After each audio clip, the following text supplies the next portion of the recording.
it's Laura. Welcome to Homeschooling with Classic Stories. This week I'm going to talk to you about the different board games that we play. So, I mentioned in the scheduling video that every single day we play a board game together. So, I wanted to show you some of the board games that we're currently playing. So, first up, I'm going to introduce our matching based games. This first one, the box is really badly damaged. It doesn't have a sturdy box. Sorry, oops, this way. It's just called Matching Baby Animals. There is nothing special about this game, which sounds really mean to say. I apologize, game makers. This was just given to us, and it's a really nice set. There are 52 cards inside. We almost never play with all 52 cards. That feels like a little bit much. This game is great because it does exactly what you think it does. You lay out the cards upside down, you go around in kind of a circle of how many people are playing, and you just match two by two. My son really enjoys this game. The cards are cute, but as I said, really any matching game would have been fine. This just happens to be one that we were given. And so there's nothing really special about it, just a simple matching game. So this is the first one that we play regularly. The next game that we play regularly is also a matching game, but I think is a better matching game. So this one, Stay and Soup, this is a Peaceable Kingdom game. I really love Peaceable Kingdom games. I think most people do. They're great cooperative games, which is so lovely. You're not trying to play against your child is not playing against you. You are playing together to defeat some element of the game, which is really just lovely. So, in this game, it is a matching game. It says board game, it does have a board. But basically, I'm going to open this one and show you because it does work a little differently. It does actually have a board, unlike some of the matching games. And basically, you're going to put all of your upside down things up here. And you're going to, whenever you get a match, put them into the soup. So, say you get 2 celery, yay! And then they go into the soup. And then what you're playing against is the fire outs. So, if you get all 10 fire outs, then as a team, you lose. Oh no. There is this is surprisingly easy to do. There are only 10, but throughout the course of the game, you'll definitely identify all 10. There is thankfully, though, a magical stone. And if you get that stone, then you get to know where one of the fire outs is and then never turn that one over. I'll show you, it comes with a little pocket envelope.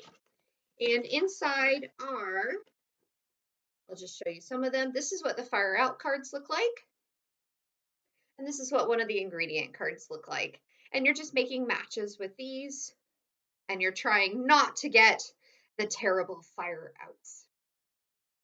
This is a simple matching game. It works exactly like other matching games, again, except for the element of you're playing against sort of a timer of getting these 10 fire outs.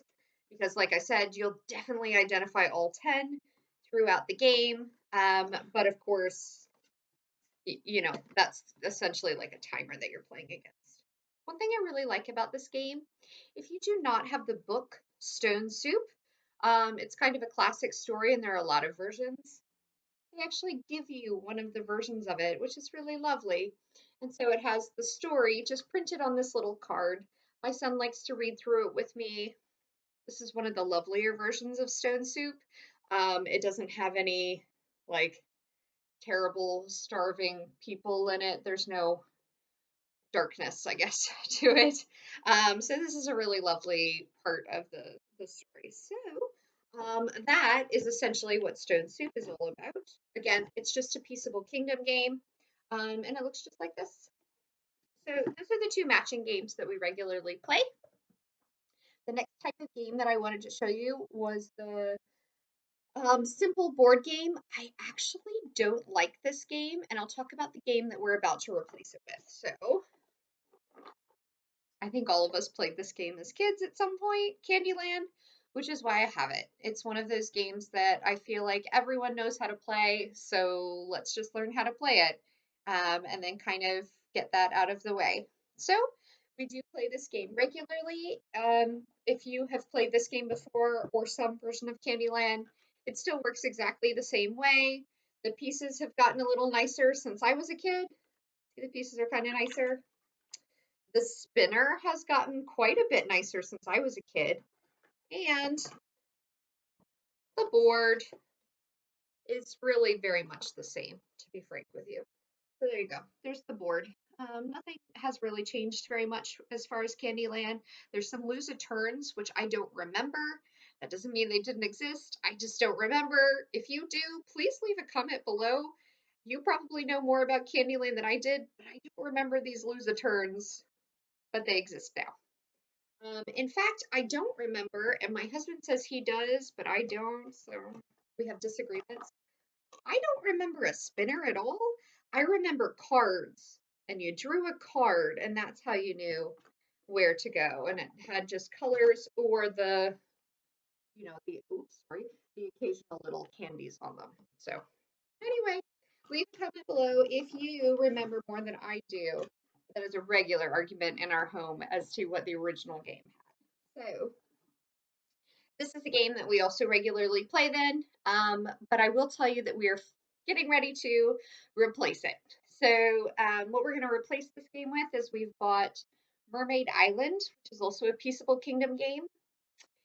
It is similar to Candyland in the sense that you are moving through a board based on the results of a spin, but it has more decision making in it. So like in this game, you spin the color green and you go to green. There's not a lot of thought to it. But in Mermaid Island, you do have to think about which mermaid do I want to move. As a group, you're trying to defeat a sea witch. And I think that that would be a lovely way to upgrade now that Candyland is getting a little bit um, I'm going to definitely say it's too easy. My 2.5-year-old can play this. I think it says ages 3 and up. I think that's just piece size maybe, but my 2.5-year-old can play this game. So I feel like it's time to move on. So this one is getting replaced soon, again with another Peaceful Kingdom game, Mermaid Island, which I don't currently have in the rotation, so I'm not going to show you that one. Apologies. But I will show you the last of the board games that we regularly play. Again, another Peaceable Kingdom game. I really love this company. I really don't work for them, but I just love them. The cooperative games are just lovely. So anyway, this game is very cute. So snug as a bug in a rug. I'll just open it up and show it to you because describing it is a little bit of a challenge. But if I show it to you, you'll understand. So there's a dice. And at the beginning of the game, you're meant to roll the dice. And depending on what you get, you're going to deal with shapes or numbers or colors. Yes, those are the only choices. All right. So you're going to be dealing with one of those things. And all of the little bugs have something on them. So for example, if I rolled colors, I'll be focusing on him being yellow. If I rolled numbers, I'm going to focus on there being 4 things on him. And if I rolled shapes, I'm going to focus on them being triangles. So what you're playing against are stinky, stinky stink bugs. My son absolutely loves these. And so what you'll do is the board actually has a second piece on it. You see that it's raised on the back here? I don't know if I can show you that. There you go. It's raised on the back, and so it kind of sits, when you put it down on a table, it kind of sits a little higher. The spinner is included, so you'll place all of these guys just sort of on the board. You'll spin the spinner, which works significantly better on a table. And it does work, I promise. It just doesn't work in my hand. And so, for example, maybe I roll a purple and we're playing colors. And so I'm going to take one of the purple ones off and I'm going to stick it under the rug. So snug as a bug as a rug. Your goal is to get all of the bugs under the rug. But say all of the purples are gone, I get a stinky stink bug onto the thing. And if you get 3 stinky stink bugs, then your whole team loses. This is essentially how it works. We don't lose very often. We lose this game more than some of the other Peaceable Kingdom games. But that's okay. My son doesn't seem bothered when there's 3 stink bugs out, mainly because they're so cute. So getting 3 stink bugs doesn't feel quite as much of a disappointment, I guess. One thing to note is you see the big eyes, little eyes. As soon as you get one stinky stink bug, then you switch to big eyes and little eyes, and it's really just giving you a 50-50 chance of finishing out the game. Anyway, so that is Snug as a Bug is in a rug. This is too easy for my son. It says that it's older, um, but this is that it's for older children, but Mm, this this is all concepts that my son really has. So one thing that we do to kind of keep the interest going is we just roll something different every time. This is meant to only be used once at the beginning of the game, but you can use it before every turn. So roll the dice and then spin based on whatever you got. So that adds a little bit more excitement to the game, I guess. All right, so far you have seen 4 of our games. And so there are 5 days in a week. So obviously we are playing one additional game, and this will probably make you feel better. So something that recently happened. So what we're playing with cards is just we're playing war. We don't call it war. We do just call it biggest and littlest. And if you've played War, the game, it's exactly what you think it is. So you're just flipping over cards. Maybe I had a 3 that I flipped over, and my son had a 9 that he flipped over. So then he gets the cards, and they go back under his deck. War, if you have played before, or biggest littlest, um, can last forever. So we play to a timer. We have like a kitchen timer and we just set it and just play for a certain amount of time. And there's not really a winner or loser. We are not currently super focused on winning and losing, but we do notice that whenever the timer goes off, oh, mommy has more cards than Reg has, or whomever has more cards. So we do notice who is winning, but it's not like a, yeah, I won kind of thing. I don't think we're quite at the point to broach the subject of how to be a good winner and loser quite yet. As far as like the crushing disappointment of losing a board game, I think we've all had Thanksgivings that end with that. Anyway, so something that I do want to tell you about if you are going to play cards with your child, aces are a problem. We really had to point out that there is one on there. If you decide to make aces high, good luck, because there's only one on there. So that's really the only explanation I got. Um, and the other thing was mildly philosophical. If you've never really thought about how a deck is played, it's king, queen, jack. They don't have numbers, and so explaining why a king is higher than a queen is higher than a jack feels a little bit confusing. Um, if you have the sort of family that talks about these sort of things, your child might notice this feels kind of sexist. So for a long time, we just didn't play with the face cards at all.